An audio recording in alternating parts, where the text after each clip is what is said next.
Bom, gente, já está aqui conosco do outro lado da tela para iniciar a edição de hoje, mais uma vez, saudando o professor e presidente do Instituto de Estudos Latino-Americanos, o IELA, na Universidade Federal de Santa Catarina, Nildo Ourix. Professor Nildo Ourix, bom dia. Estimado Anderson, ouvintes do Faixa, muito bom dia. Nildo já com seu cafezinho hoje, café, não é chimarrão não, né, Nildo? Café, mas um chimarrão cai bem porque a temperatura não está extremada. E quando ela está assim, simpatiquinha, é bom um chima. Aqui o sol está forte, vou só dar uma amostra para vocês aqui, ó. Só abrir aqui a cortina que o sol já vem com tudo. Hoje o tempo está quente aqui no Rio de Janeiro. Hoje está para água mesmo, eu estou aqui na minha aguinha. Mas vamos lá, Nildo, vamos tratar dos temas importantes do Brasil e do mundo nesse nosso papo, porque a realidade se impõe, né, Nildo? A gente está aí num momento crucial da história do país diante desse julgamento do ex-presidente Jair Bolsonaro do núcleo golpista, o núcleo crucial do golpismo, que foi iniciado essa semana lá no Supremo Tribunal Federal. A gente tem acompanhado, inclusive, aqui no Faixa Livre ao longo desses últimos 2 dias o julgamento, enfim, transmitindo ao vivo as sessões lá no Supremo Tribunal Federal, e o governo Lula tenta aí se colocar diante desse processo no nosso país e, acima de tudo, Lula tenta aprofundar a agenda eleitoral. O debate político e eleitoral já está colocado a todo vapor. Há mais de um ano aí dessas eleições gerais, o Lula já adotou ali, já vestiu a fantasia de candidato à reeleição no ano que vem. Obviamente que não é só o Lula, a oposição também se movimenta,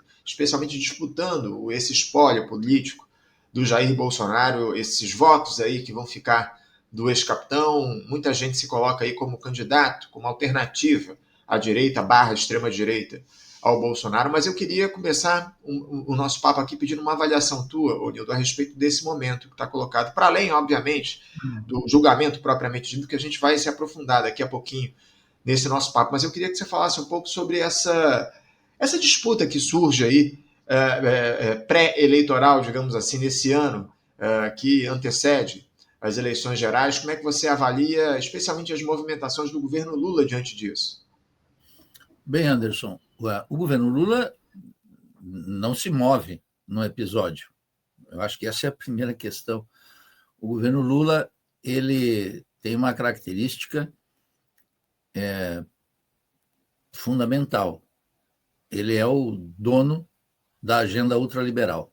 Então, como proprietário da agenda ultraliberal, que se esmerou para roubar da mão de Bolsonaro e de Paulo Guedes, Lula e Haddad implementam uma agenda que é ultraliberal, acompanhada da tradicional e desgastante políticas públicas e as chamadas políticas sociais, que não conseguem nem mitigar o sofrimento do povo.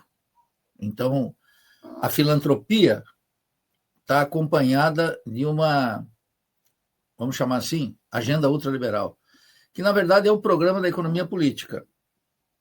No episódio propriamente que você já anunciou que nós vamos conversar sobre o julgamento do protofascista Bolsonaro, a posição do Procurador-Geral da República e do ministro Alexandre de Moraes deixou claro, ele está provavelmente condenado.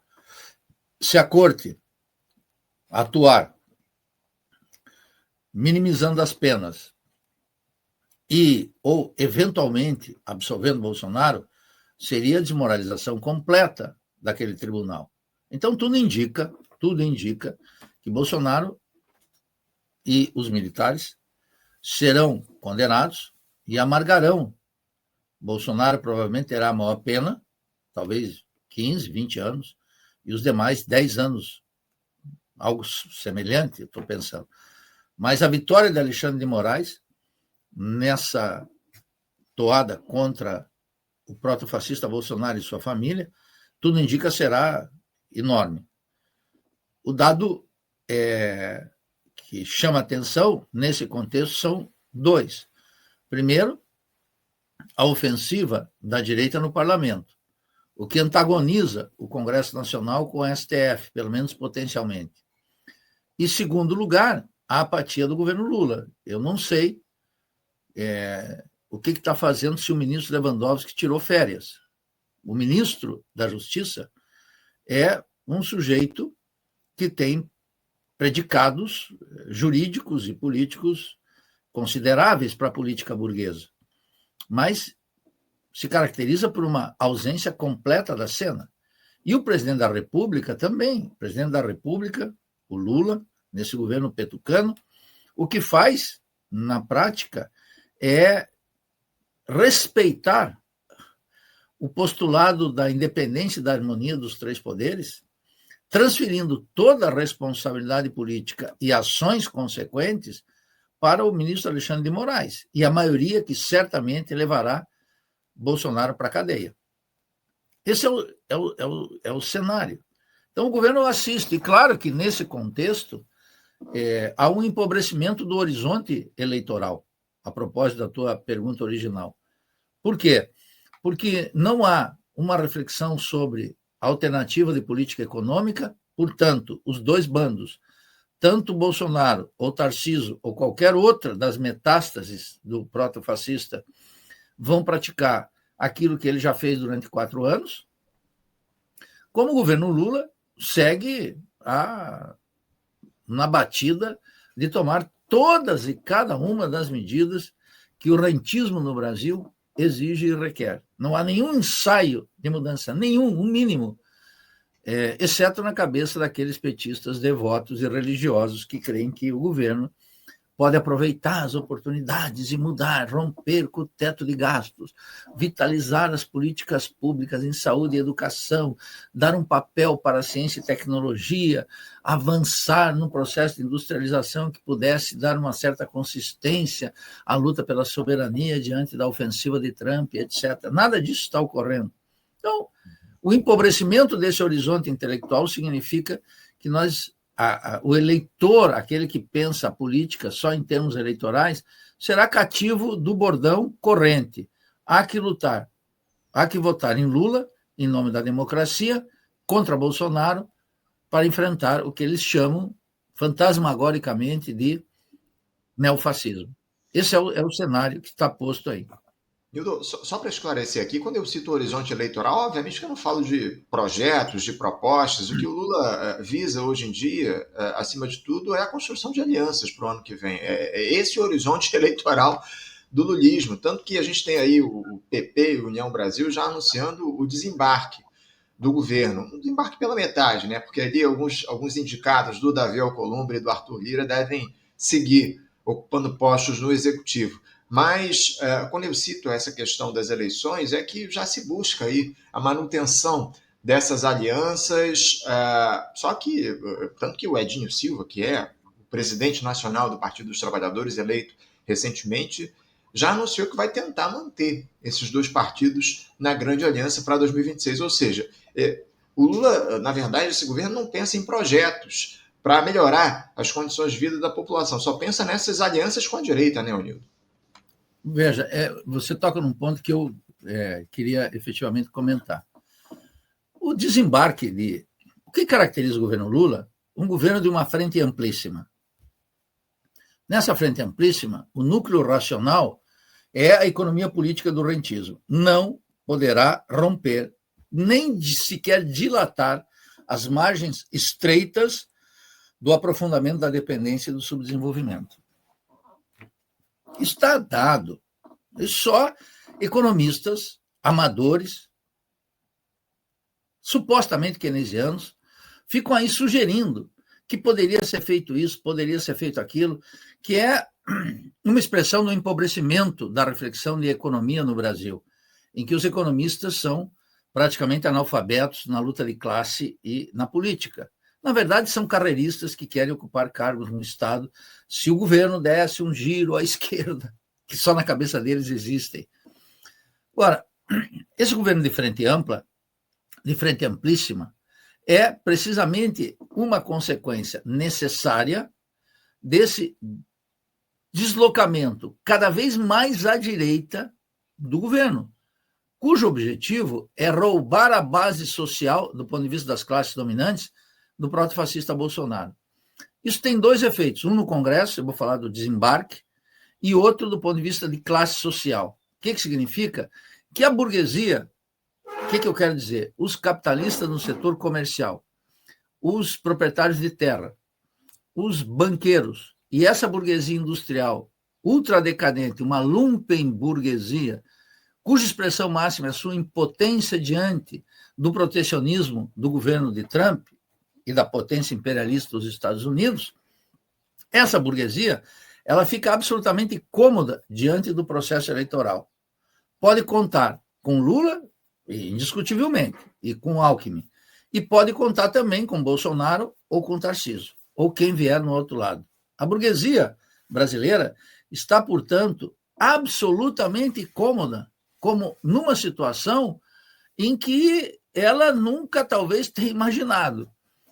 Porque as classes populares amargam superexploração, deterioração grave do sistema de saúde, educação, o país, um raquitismo científico e tecnológico, cuja expressão máxima é a pauta de exportações brasileiras diante do protecionismo dos Estados Unidos, e, de outro lado, conta também com algo significativo. Esses ministros podem desembarcar do governo, Anderson. Sabe por quê, meus amigos do Faixa? Porque o governo, através do Lula, diz que todas as propostas que ele mandou para o Congresso foram aprovadas com 350, 360 votos. Vamos lá, para falar o jargão do petismo e do jornalismo dominante. A agenda do governo encontra um apoio completo no Congresso, um pouquinho para lá, um pouquinho para cá, mas é a mesma. De tal maneira que esses sujeitos bolsonaristas podem permanecer no governo ou podem desembarcar do governo. É só uma luta por sobrevivência parlamentar. Não tem efeito prático na composição do Congresso Nacional e nem no rechaço eventual do governo das suas medidas. Porque o Congresso, que é esse covil de ladrões, ele encontra deputados e senadores ultra despreparados, cuja expressão máxima pode ser o presidente do Senado e o presidente da Câmara, ou mesmo a oposição lá dentro. Mas eles têm um afinado espírito de sobrevivência parlamentar e um compromisso com a classe dominante que não pode descartar a atenção dos que nos escutam. Um deputado pobretão, que nunca leu Shakespeare, que nunca leu Camões, que nunca leu Dom Quixote de la Mancha, não é senão um sujeito que tem um faro para apoiar os capitalistas do agro, do comércio, da indústria raquítica e, sobretudo, das finanças, que nenhum de nós possui. Então, o Congresso, aquele covil de ladrões, tem um acentuado caráter de classe. A representação parlamentar nunca foi tão classista. Tem a ver com a degradação do sistema político e com a degradação daquilo que, ingenuamente, os liberais chamam a democracia. Então, o desembarque desses ministros, ou a permanência deles, não altera em nada a correlação de forças no Congresso, porque a chamada agenda do governo é a agenda ultraliberal, que contempla todos os seus interesses na conformação classista da representação parlamentar. Nildo, eu queria aproveitar e pegar um trecho dessa tua fala final. Você fala sobre a degradação parlamentar. Você vê, de fato, como muita gente diz, aquela fala comum de que você acha esse Congresso ruim, espere o próximo que você verá que será muito pior. O que é que tem produzido essa degradação parlamentar na tua análise?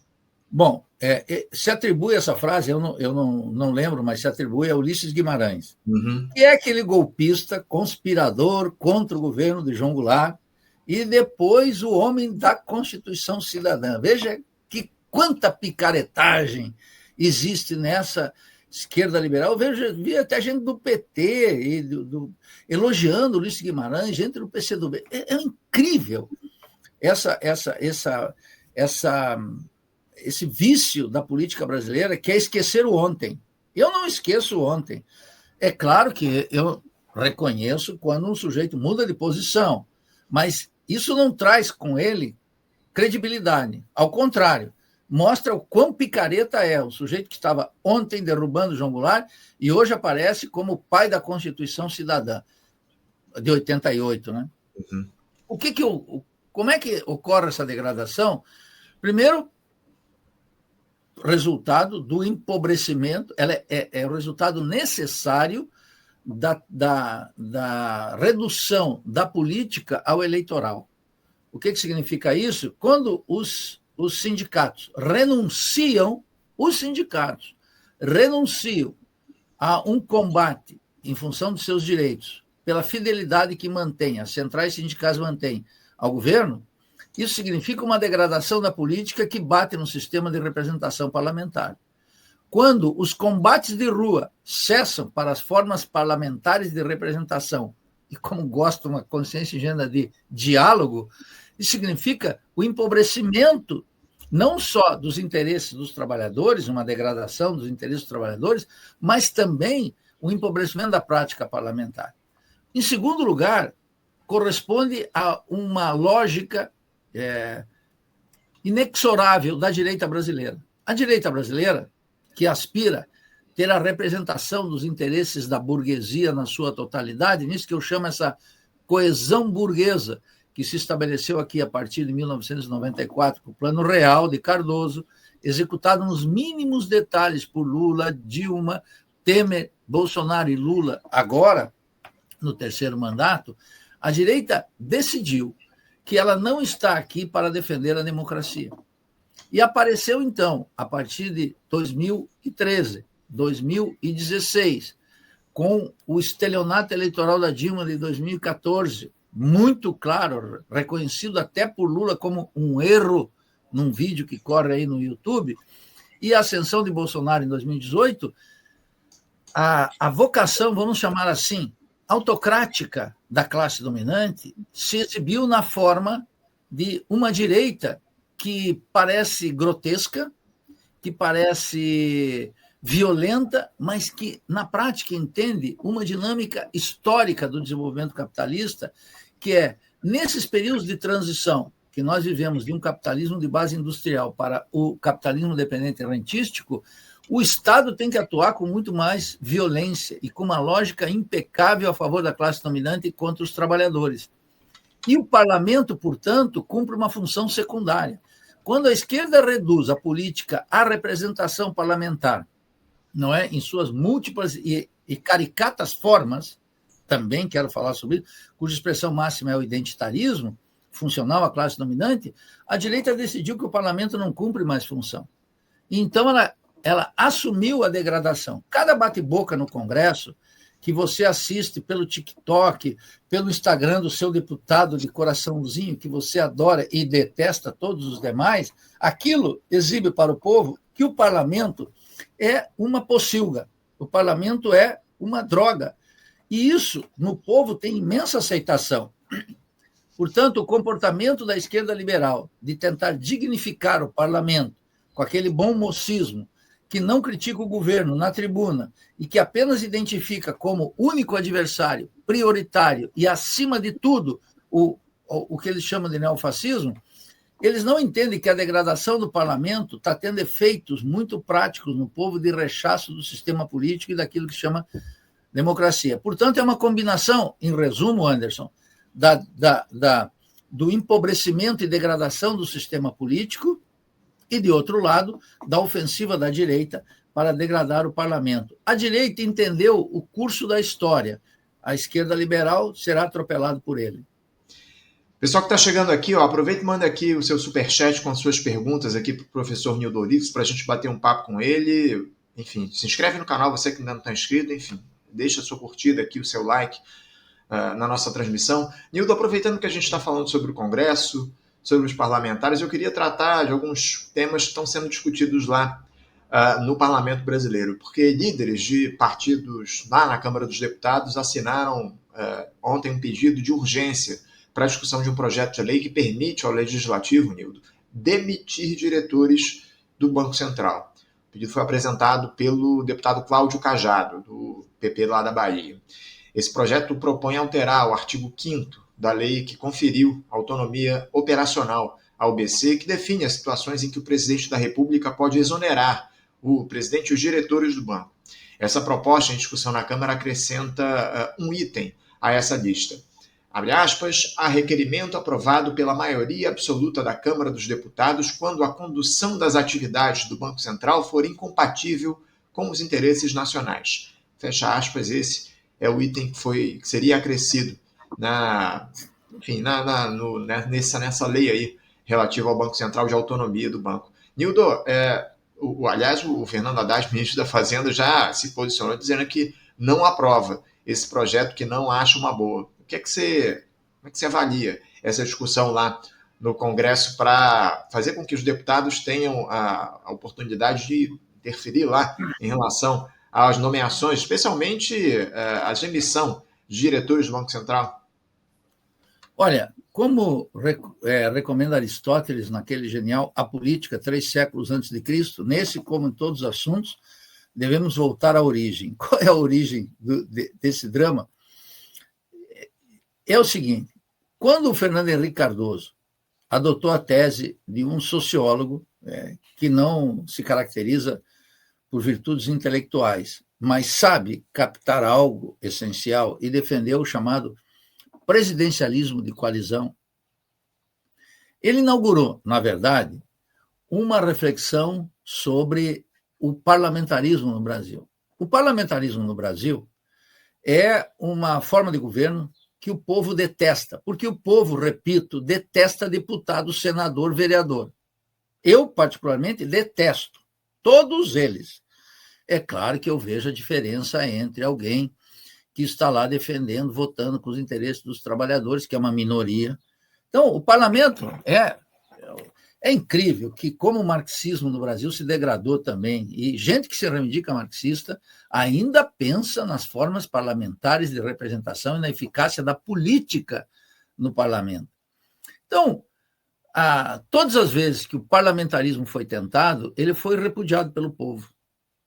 A última, se vocês recordam bem, quem se levantou imediatamente contra foi o Leonel de Moura Brizola. E o Lula, vacilão, esperou para ver o que ia acontecer, porque o oportunismo do Lula recomenda sempre essa conduta.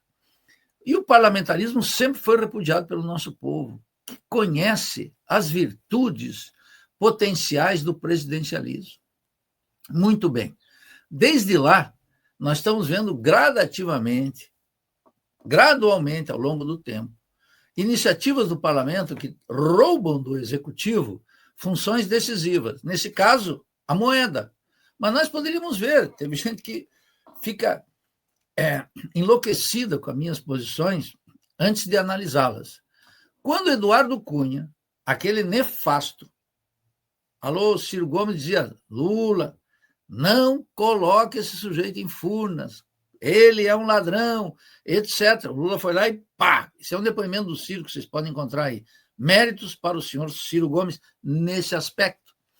O Lula fomentou Eduardo Cunha. Eduardo Cunha se defrontou com a seguinte característica que vem desde Cardoso, o governo, e vem desde o processo chamado democrático, vem desde o fim da ditadura. O governo comprava deputados com ministérios, com prebendas, com cargos no segundo e no terceiro escalão e com obras. A característica do presidencialismo atual é que ela não tem grandes obras. Pense uma grande obra que está sendo feita no Brasil. Você tem que buscar com lupa. Os investimentos são absolutamente precários e não é por causa do teto de gastos, é por causa da natureza rentística do desenvolvimento capitalista e da economia exportadora que se instaurou aqui, sobretudo a partir de 94, com o chamado tripé econômico, que não tem como mudar. Alô, keynesianos, acordem! Isso corresponde aos interesses de classe da burguesia. Só numa revolução social isso poderia ser mudado. Bem, naquele toma lá da cá, lembra essa expressão popular? O governo comprava deputados. Em defesa do covil de ladrões, o covil de ladrões, através de Eduardo Cunha, fez as emendas impositivas. Disse, opa, nós precisamos recuperar um pouco de poder para o covil. Então, impôs as emendas positivas que chegou no derivativo, no orçamento secreto. Aceitado plenamente pelo Lula. O Lula reclama, mas não toma medidas. Eu posso reclamar, porque eu não tenho poder. O Lula é o contrário, tem muito mais poder que qualquer um de nós aqui, embora renuncie de bom grado isso. Então, se hoje o parlamento diz, além do orçamento secreto, além das antigas emendas impositivas, etc., queremos também o poder da moeda, é que queremos um pouquinho de controle, e eu diria, de aliança com o rentismo em geral. Então vamos decidir quem são os diretores do Banco Central. Isso é, por um lado, a tentativa parlamentar de negociar diretamente com os banqueiros e com o André Esteves, por exemplo, do BTG Pactual, esse convescote que hoje é frequentado quase que exclusivamente por Fernando Haddad, pelo ministro do governo. Então, como André Esteves já frequenta, inclusive, o 247, as conferências deles estão lá, hein? Olha, a imprensa alternativa do petismo, representada pelo 247, coloca os seus vídeos lá, as conferências do André Esteves, que é uma espécie de garoto propaganda do governo e tem seus interesses atendidos completamente pelo Haddad. O Covil de Ladrões está dizendo, não, esse almocinho que vocês fazem aí, o André Esteves, vocês têm que colocar alguns deputados e senadores, então nós queremos discutir o controle do Banco Central. É uma forma de astúcia e também de implementação caótica, mas muito funcional a ambos os lados, de um certo parlamentarismo, né? Um parlamentarismo às avessas, um parlamentarismo caótico, mas que, ao fim e ao cabo, interessa ao covil de ladrões, não é tão prejudicial ao governo, que um governo rendido como esse, não tem nenhum problema, vai reclamar, vai dizer que é um absurdo, etc., vai vocalizar, mas não vai tomar medidas concretas, contrário. O que a gente esperava, o Nilou, que deveria ser feito a partir dessa iniciativa do Congresso Nacional, era o governo defender a retomada do controle do BC, né? O fim dessa autonomia que está colocada no banco, o próprio Estado brasileiro, o próprio governo federal, tomando posse da política monetária, né? Mas isso, não. Aí eu discordo de você, meu estimado Anderson. Eu não esperava, isso é impossível. Ninguém em sã consciência poderia esperar o governo recuperar o Banco Central. O Lula, é que as pessoas acreditam no Lula, mas o Lula é um mentiroso contumaz. Eu digo isso baseado em fatos. O Lula disse, não haverá teto de gastos, e fez um teto de gastos. Vamos lutar contra a autonomia do Banco Central. Aceitou e reconheceu virtudes no Banco Central, naquele famoso vídeo em que ele, do lado de Haddad e de Galípolo, disse, você tem autonomia completa para fazer o que você quiser, ou seja, atue em consequência com os interesses dos banqueiros. Nessas e em outras tantas coisas, o Lula afirma uma coisa na campanha e depois liquida na prática política, que é o que interessa. Por isso que eu digo que o Lula é um mentiroso contumaz. O petista acha que com isso eu tenho uma bronca, eu tenho uma mágoa com o Lula, não tenho mágoa nenhuma, nem com o Lula, nem com ninguém. Eu só observo as coisas factuais. O que o Lula dizia sobre o teto de gasto? Não vai ter. Então, comigo não vai ter. Enfaticamente tem entrevistas de rádio, etc. E essa é outra diferença, viu, Anderson? Eu detesto a concepção religiosa de política. Eu me afasto disso. E se tiver que cortar na própria carne com o bisturi da realidade, eu não vacilo. Eu não tenho essa concepção religiosa. Então, eu escuto o Lula, eu escuto o que ele diz, o que ele faz, o que ele fala, e depois o que ele faz. O petista religioso, ele não atua assim. Ele acredita no Lula. E tem uns mais idiotas ainda, não posso usar outra expressão, eu sei que ela não é poética, assim, logo de manhã. Eles dizem que o Lula tem lá suas razões que nós não conhecemos. Ele está submetido a pressões que nós jamais experimentamos. Mas esses eu já perdi qualquer esperança de convencê-los. Eu espero que eles batam com a cara na realidade. Esperar esse tipo de atitude do governo, de fato, é uma ilusão, mas era o que deveria ser feito, acima de tudo, por essa gestão. E eu tenho uma pergunta aqui do Renato Mello. Ele te pergunta aqui o seguinte: como superar o isolamento da esquerda radical? A gente tem falado muito sobre isso aqui ao longo dos últimos anos, inclusive. Como é que é possível? Você acha possível isso acontecer? Ainda mais agora, a gente tem um momento, aproveitar e trazer aqui essa figura que tem ganhado muita relevância ao longo dos últimos tempos no debate público, que é o Jones Manuel, tem participado de uma série de, enfim, de podcasts, de discussões com gente da direita, da extrema-direita, ele meio que rompeu a bolha. Mas, obviamente, sem colocar diretamente na figura do Jones. Como é que a gente pode superar esse isolamento que existe dentro da esquerda radical? Bom, o Renato e Anderson, primeiro é não perder a lucidez. Saber que nós estamos passando por um período necessário de depuração. O que significa? Que as ilusões, tanto na direita quanto na esquerda liberal, estão lentamente caindo, estão lentamente sendo corroídas pelos fatos demolidores que todos os dias observamos. Todos os dias observamos. Então, Renato Melo, há que manter a lucidez. Os tempos são bicudos, os tempos são difíceis, mas os tempos são também uma expressão dessa degradação do sistema político burguês, portanto, e junto com ele levando a esquerda liberal. E, de outro lado, o avanço de uma direita cada vez mais potente, fascista ou não, cujo horizonte é uma ação mais acentuada no sentido de uma administração autocrática da ordem burguesa.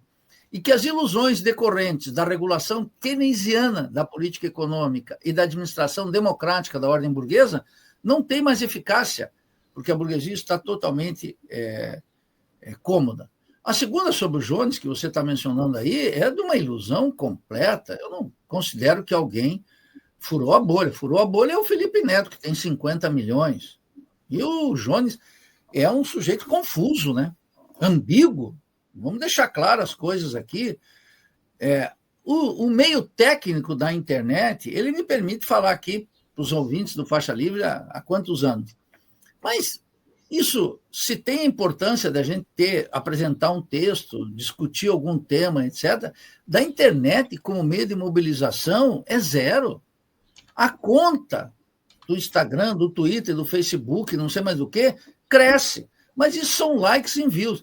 Vamos dar um exemplo que eu vi aí do Jones. Discutir com 20 imbecis rende o que para a consciência pública e para a consciência civil do país?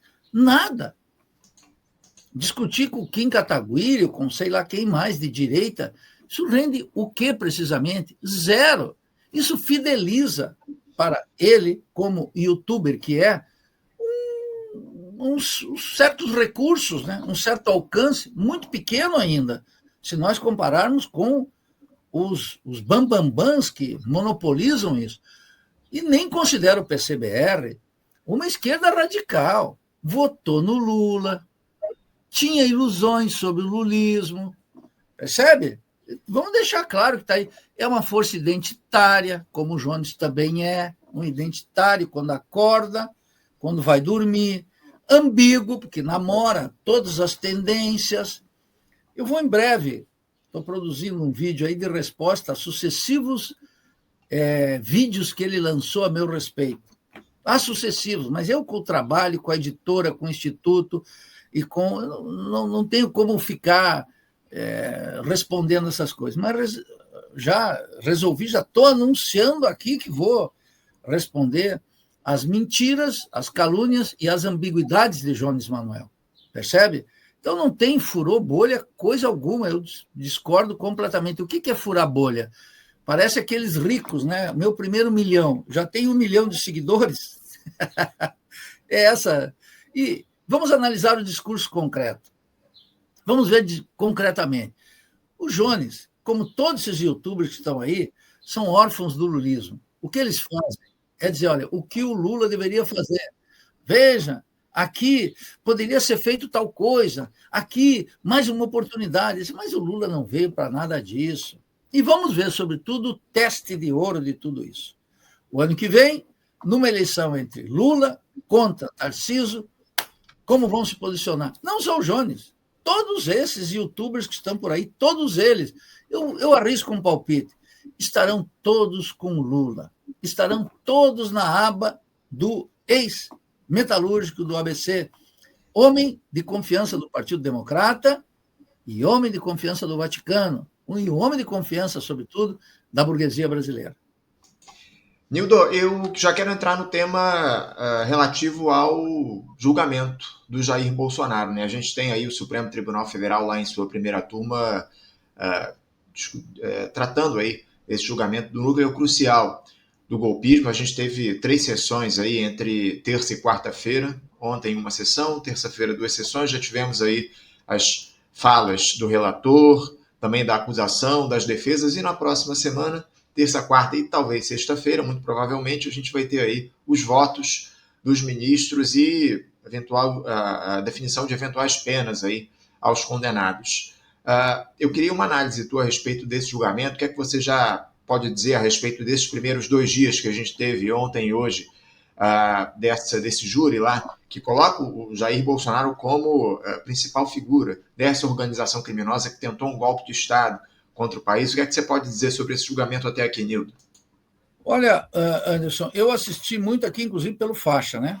No YouTube, porque, inclusive, por causa dessas maravilhas das Claros e das redes aí, eu fiquei sem televisão, assisti pelo YouTube, então aqui pelo Faixa.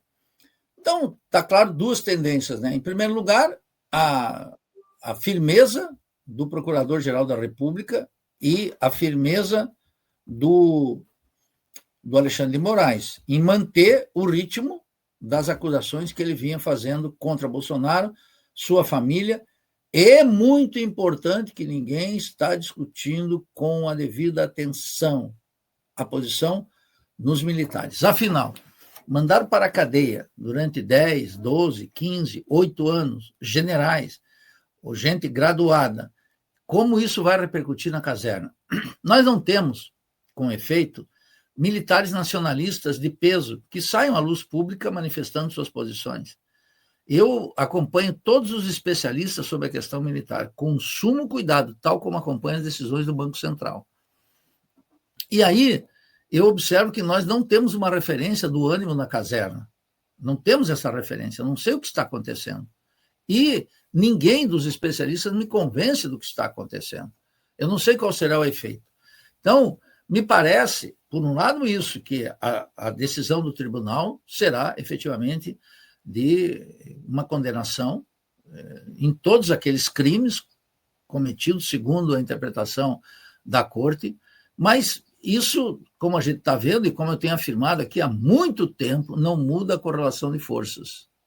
E alguns já estão começando a reconhecer que efetivamente Tarcísio é o problema e o próprio Lula já escala o Tarcísio como adversário e tentam aproveitar isso para dividir a direita, mas a direita está unificada, seja quem for seu candidato. Ela está unificada porque ela tem um programa, tem um propósito, tem um horizonte. Quem não está unificado é a esquerda liberal, porque essa, além de debilidade completa e de funcional à classe dominante, não pode convocar o povo. E não pode, em consequência, criar uma força alternativa para enfrentar esse apetite, essa voracidade e essas iniciativas da direita. Então, me parece que essa é a configuração dos tribunais. De resto, ouvir os advogados, tanto de Bolsonaro quanto dos generais, naquele exercício, é realmente uma tarefa enfadonha, triste, melancólica, e que mostra, assim como os economistas, né, como se degradou a formação do advogado no Brasil. Os economistas estão absolutamente degradados. A formação do economistas nas universidades públicas é realmente impressionante, a baixa qualidade. E isso não tem a ver com o professor estar ali, ele faz o que ele pode, mas o que ele pode está muito aquém das necessidades do país. O mesmo vale para o exercício do direito. E o espetáculo das cortes é verdadeiramente deprimente, né? Porque o apego à realidade ele é episódico e é de uma manipulação completa. Quando eu vejo aquelas defesas, eu fico pensando, o que é uma fake news diante dos discursos de defesa dos réus naquele tribunal? É de chorar, né? Nildo, eu queria tratar ainda relativo a esse julgamento, uma discussão que avança mais uma vez lá no Congresso Nacional, que é esse tema da anistia aos golpistas. O senhor Arthur Lira, ex-presidente da Casa, e o Tarcísio de Freitas, governador de São Paulo, estariam articulando essa pressão para dar perdão aos possíveis condenados pelo golpismo, e o Hugo Mota já disse que pode pautar esse tema para discussão em breve, muito provavelmente após, obviamente, esse julgamento que está acontecendo lá na primeira turma do STF. Até parlamentares do Partido dos Trabalhadores estão dizendo que isso pode, de fato, acontecer, essa discussão da anistia pode ser pautada. Ontem, o Valdemar da Costa Neto, não sei se você assistiu, dizendo lá na Globo News que a oposição já tem votos no Congresso para aprovar o texto dessa anistia que alcançaria o Jair Bolsonaro. O que é que a gente pode dizer sobre essa situação envolvendo a possibilidade de uma anistia aos golpistas, Nildo? Bom, nós podemos esperar várias coisas. Primeiro, que ocorra. Temos que ver se vai efetivamente ocorrer. Segundo, a iniciativa do Tarcísio, ela é perfeita, no seguinte sentido: ele sabe que a liderança da direita no Brasil é de Bolsonaro, e sabe que aquela cartada de Eduardo Bolsonaro em mandar o parlamento às favas e ir conspirar diretamente do império contra os interesses nacionais, e em particular contra os interesses da burguesia, dobrou a aposta e reforçou a liderança. Eles fazem uma atitude, digamos, de vanguarda no âmbito da direita. É algo digno de nota. Não estou elogiando aqui, estou dizendo, enquanto a esquerda fica tentando dignificar o parlamento, a direita vai lá e degrada, e diz assim: dane-se o parlamento, não está mais aí a disputa do poder político. Então, nesse contexto, qual foi dobrar aquela aposta? Significou, veja que coisa interessante, hein? Um movimento pela anistia dentro do Congresso Nacional. E todos aqueles prognósticos de que efetivamente a direita tinha jogado Bolsonaro aos leões, não é algo tão certo assim, que a política brasileira é cheia dessas nuances, como, aliás, toda a política. Então, eu prefiro ver o que vai acontecer. Todas essas declarações que têm maioria, eu acredito em uma coisa só: como o governo não é um governo de esquerda, como o governo não é um governo com uma agenda distinta, e como o governo não convoca o povo e não tem pressão de massa, porque já está desacreditado historicamente. Não depende do Lula acordar e dizer: vou chamar o povo. Isso está descartado. Perdeu a credibilidade histórica de convocar o povo. As massas não acreditam. Portanto, fica muito cômodo qualquer movimento no parlamento, que, ademais, está profundamente degradado. E se a anistia alcançar Bolsonaro, então nós vamos estar diante de um impasse efetivamente político, porque o Congresso diz: está anistiado, e a Corte Suprema dirá: está condenado. O que vai acontecer? A direita vai ganhar as ruas novamente. A direita ganha as ruas novamente. E aí nós vamos ter que ver em que medida as eleições do ano que vem, elas não serão decididas num confortável ambiente de uma sauna, mas será numa chapa super quente das ruas. Porque se o parlamento incluir Bolsonaro na anistia, isso significa um mega conflito entre os poderes. A harmonia entre eles, efetivamente, desaparece e dá para a direita uma força extraordinária. Afinal, quem manda mais no país? Os parlamentares, que são fruto do voto, ou uma corte que tem um caráter aristocrático e quase perpétuo, que o sujeito só sai depois de muitos anos e obedece à lógica dos presidentes? Estará colocado aí um conflito extraordinário que nós temos que ver se acontece. Potencialmente já está dado, né? E aí mostra, por último, que o ministro da Justiça e o presidente da República colhe as ilusões que plantou, que a harmonia e a independência dos poderes efetivamente é uma receita para sustentar um regime democrático. Uhum. Nildo, eu queria passar para a discussão, para o debate do quadro internacional, porque a gente tem alguns temas importantes para tratar a respeito disso. A gente teve aí, ao longo desses últimos dias, um debate a respeito de uma proposta de criação de um sistema de governança global entre China, Rússia e Índia, durante esse fórum que aconteceu lá na China, o Fórum da Organização para a Cooperação de Xangai, o OCX, essa aproximação entre os países, especialmente a Índia, que estava de alguma forma ali mais próxima dos Estados Unidos, mas diante do tarifaço do Donald Trump acabou se aproximando dos chineses, enfim. O Kim Jong-un, que é o presidente da Coreia, também esteve nesse evento logo em seguida, um evento que marcou também os 80 anos da derrota do Japão na Segunda Guerra Mundial. O Donald Trump disse que esses 3 líderes da China, da Rússia e da China, da Índia, Rússia e China, estariam conspirando contra os Estados Unidos com essa formulação. Eu queria que você falasse um pouco sobre isso. Como é que você vê essa possibilidade de mudança do eixo de poder global para o Sul? É possível a criação desse novo modelo de governança global? Está aí em cima! Oi. Opa! Oi, desculpa. Anderson. Você me escuta? Escuto. Olha só, o desenvolvimento capitalista, ele é sempre por região. E nos anos 80, por exemplo, ocorreu um desenvolvimento capitalista, nos anos 60, 70, muito intenso na América Latina.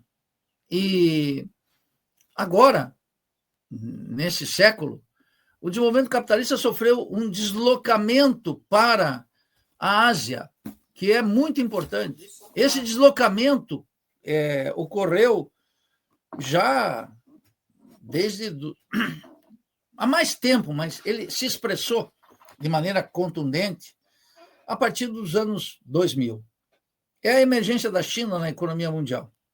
Não é, obviamente, um fato novo. Eu tenho aqui sobre minhas mãos, vou aproveitar aqui em primeira mão, Anderson, de apresentar um livro que estará disponível em breve, que é o livro do André Gunder Frank, Reorientar, que, junto com o Cassiano e com o Nelsinho Rolim, estamos publicando aqui pela Insular. E vou lançar aí no Rio, em breve, fazer uma discussão sobre esse livro. E vou mandar um aí para você sortear entre os ouvintes do Faixa Livre. Nesse livro, é um livro de 1998, André Gunder Frank diz, olha, a emergência da China na economia da era, ele chama economia global na era asiática. Uhum. E ontem, esse livro é de 98, hein? Portanto, lá se vão quase 30 anos, em que o genial André Gunder Frank faz uma previsão que, aos olhos daquela época, parecia assim um arroubo, ou mais uma de suas ousadas tacadas teóricas e políticas. E esse livro, que teve até agora sem tradução, nós finalmente traduzimos, e quero já dizer para aqueles que estão nos ouvindo que dentro de 10 dias estará disponível na editora Insular, basta acessar lá. A China é efetivamente essa potência. E claro que a China conta com aliados, e com aliados potenciais cada vez mais fortes. A China é o epicentro dessa economia asiática e, portanto, tem um efeito na economia global, no capitalismo contemporâneo, gigantesco, a tal ponto que as tentativas de Trump de enfrentar o protecionismo, com o protecionismo, os preços de produção da China são quase inúteis, tem muita dificuldade, uma imensa dificuldade, embora a liderança do imperialismo em escala global ainda seja estadunidense. Não tenho dúvida sobre isso, nenhuma. E nem acho que os Estados Unidos é uma economia decadente, incapaz de ser recuperada, porque o imperialismo tem, segundo Robson e segundo Lenin, vida longa. E segundo a experiência, a decadência do Império Britânico como comando da economia mundial foi lenta, gradual e segura. E dos Estados Unidos tende também a repetir esse padrão. Tende. Então, eu não sou apologético da China, mas eu vejo que no terreno da produção, que o meu querido Marx aqui ensina, é onde começa a verdadeira ciência, os preços de produção da China comandam. Não é que tem um sistema nacional de inovação, a coesão do Partido Comunista, etc. Tem tudo isso, mas o problema são os preços de produção. Quem vai produzir no mundo um celular, uma caneta, uma xícara, uma câmera, um computador, um drone, um carro, etc., com o padrão tecnológico da China, com os preços de produção da China? Pode tirar esse teto de gasto daí, pode fazer o governo colocar lá 10 ministros, todos da MMT, que isso não resolve, esse keynesianismo não resolve a parada da economia mundial nessa era asiática, cujo epicentro é a China. Então, mais do que um sistema de de regulação, a expressão que você usou não foi bem essa, de governança global, isso não existe. Eu entendo a tua questão, Anderson, mas não existe uma governança global. A governança global é o acirramento da concorrência entre os países imperialistas, e, nesse caso concreto, entre a região asiática, comandada pela China, com apoio das multinacionais, com os Estados Unidos, com apoio de suas multinacionais e suas áreas de influência, para ver quem é a cabeça do sistema no reino da produção, da ciência e da tecnologia e, sobretudo, da potência militar. Porque, em última instância, como dizia Mao, o poder está na ponta do fuzil. É ali que está o poder. Qual é a capacidade de um país tem de derrotar militarmente o outro? Essa é a questão essencial. Basta ver como os Estados Unidos estão ensaiando um bloqueio naval à Venezuela. Aliás, não sei o que o governo brasileiro diz sobre isso, se apenas silencia cumplicidade ou se manifesta aquela tradicional preocupação, que é a nota cínica do serviço diplomático brasileiro. Estou muito preocupado com a questão da Palestina, estou muito preocupado com a crise da Venezuela, que é essa coisa de embaixadores que não tem coluna vertebral, é uma gente que precisa passar por uma reforma moral e intelectual muito acentuada. Então, a demonstração de ontem, que mostra os efeitos na Rússia, né, na Coreia, de toda essa área de influência comandada pela China, mostra o peso da China. É um peso considerável. E mostra algo fundamental, né, Anderson? Isso não está sendo feito segundo o cânone democrático do Ocidente. Está sendo feito pelo controle férreo do Partido Comunista e de uma coesão capaz de atender tanto os bilionários da China, quanto os interesses estatais, quanto sua soberania, como as classes populares na China. As classes populares na China efetivamente se beneficiam, em larga medida, com um custo de exploração da força de trabalho muito grande, que aqui os liberais não podem nem reclamar, né? Porque 94% da força de trabalho no Brasil ganha até 2 salários mínimos e meio. Então, quando ficavam denunciando, o trabalho é explorado na China, onde o trabalho não é explorado nos Estados Unidos? Quer que eu te dê os dados dos Estados Unidos, meu filho? É barra pesada. E no Brasil, na América Latina, é barra pesada. O desenvolvimento dessas forças produtivas sempre se faz com alto grau de exploração da força de trabalho. Ocorre que, no caso da China, por circunstâncias nacionais e circunstâncias mundiais, eles podem distribuir parte desse benefício para as classes populares. E isso dá uma coesão interna na China, muito importante, nada desprezível e objeto não só de admiração, como deveria ser de análise profunda da intensidade e dos limites desse processo. Nildo, eu queria aproveitar para a gente fechar aqui o nosso papo, que você citou aí essa situação envolvendo os Estados Unidos, a Venezuela. A gente tem essas ameaças do governo Donald Trump aos venezuelanos, e eu queria que você falasse um pouco sobre isso. A gente teve aí, no dia de ontem, se eu não estou enganado, ou anteontem, um bombardeio aí de navios estadunidenses ali perto da costa venezuelana a um barco que, segundo Donald Trump, seria de traficantes de drogas, enfim. Houve muitas críticas a esse ataque dos Estados Unidos, obviamente, não dava para cravar que eram, de fato, traficantes. Dizem que eram pescadores que estavam ali, enfim. O fato é que o Trump bombardeou e acabou. E ficou por isso mesmo, matou, parece que 11 pessoas nesse ataque, um negócio inacreditável. Eu queria que você falasse um pouco sobre essas ameaças, esse envio de navios, de embarcações estadunidenses ali, militares, para próximo da costa venezuelana, e também a posição do Brasil silenciando a respeito disso. Bem, o Ronald Reagan, que foi presidente dos Estados Unidos, né, assumiu em janeiro de 1981, ele criou uma expressão ideológica e uma política, em consequência, que era chamada narco-guerrilha. E ele indicava, sobretudo, que a Colômbia, a guerrilha colombiana, tinha uma associação estreita com o narcotráfico, e por isso, então, autorizava aquela grande ofensiva que, entre outras coisas, impediu a vitória da revolução da Frente Sandinista, da Frente Farabundo Martí de Libertação Nacional. As forças da Frente Farabundo Martí de Libertação Nacional estavam ali nas portas de São Salvador,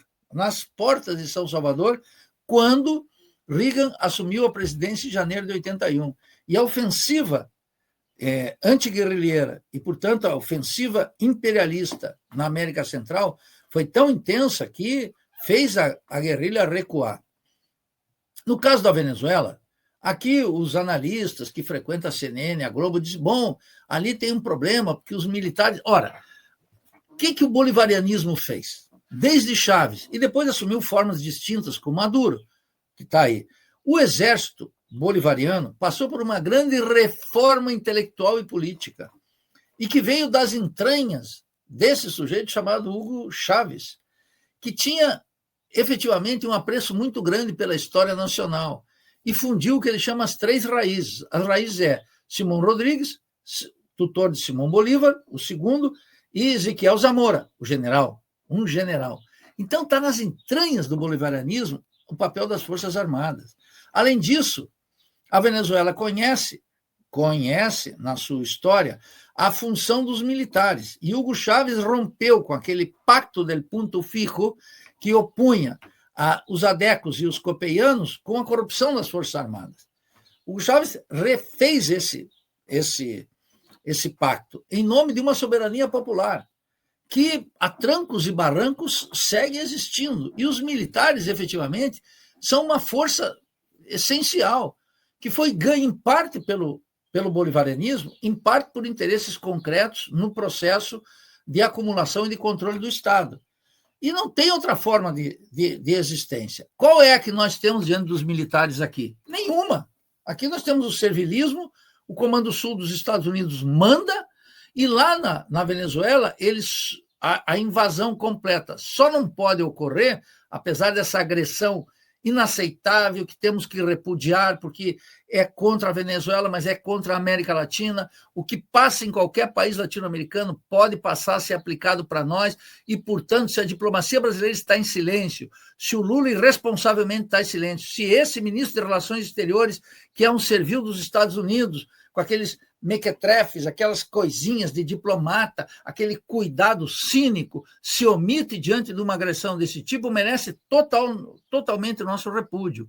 É uma agressão contra a soberania dos países latino-americanos, total, contra todos os países latino-americanos. Ontem eu assisti à conferência da Cláudia Sheinbaum, no México. Ela continua falando todos os dias, batendo duro. Ontem, inclusive, vão ter uma reunião de alto nível, tiveram uma reunião de alto nível para discutir o tema das tarifas, que aqui no Brasil, o governo brasileiro não consegue discutir nem com o sub da embaixada. Lá no México é de alto nível. Então, a agressão à Venezuela é efetivamente inaceitável. Agora, a Revolução Bolivariana, ela está adormecida no meio do povo. Significa que o governo bolivariano tem recursos que pode convocar, que vai desde o exército, a composição das três forças, até, efetivamente, uma consciência anti-imperialista que foi criada ao longo de muitos anos, e a despeito dos desgastes do governo, em função, em outras coisas, das graves sanções e dos roubos que os impérios fizeram, por exemplo, 35 bilhões de dólares em ouro que os britânicos sequestraram da Venezuela, e as dificuldades de comercialização, essa guerra contra a Venezuela, se mantém aí numa reserva de consciência popular considerável, que nós deveríamos não só invejar, como, sobretudo, analisar e ver o que vai acontecer. Trump ameaça incorporar a Groenlândia, ameaça incorporar o Canadá, ameaça mudar o nome do Golfo do México para Golfo de América, e toma essas medidas que fortalecem dentro dos Estados Unidos essa vocação de uma presidência imperial.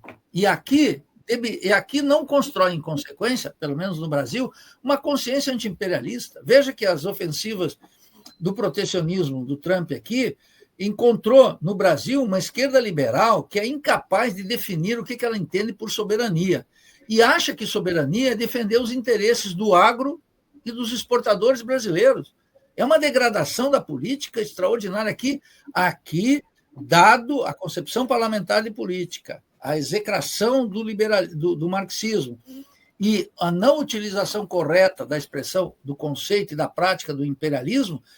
Esse governo bloqueia qualquer avanço de uma consciência anti-imperialista. E, no outro lado, nós vemos a família Bolsonaro e todos esses protofascistas potencializando a ação imperialista, legitimando a ação imperialista contra os exportadores brasileiros, contra parte da burguesia brasileira, e o silêncio sobre a Venezuela.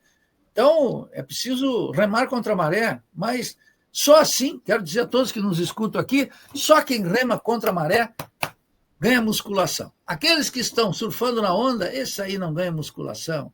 É bom o surfista, mas não é bom para o povo.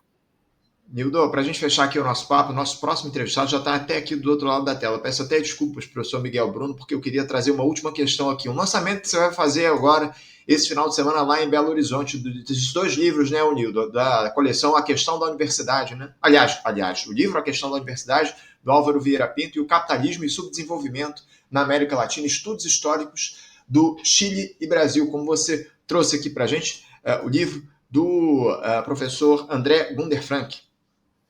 Eu agradeço a oportunidade de convidar todos os mineiros para estar conosco lá no sábado pela manhã, né, no Sindirede de BH, na Avenida Amazonas 491, edifício Dantes, 10º andar, no centro da capital dos mineiros.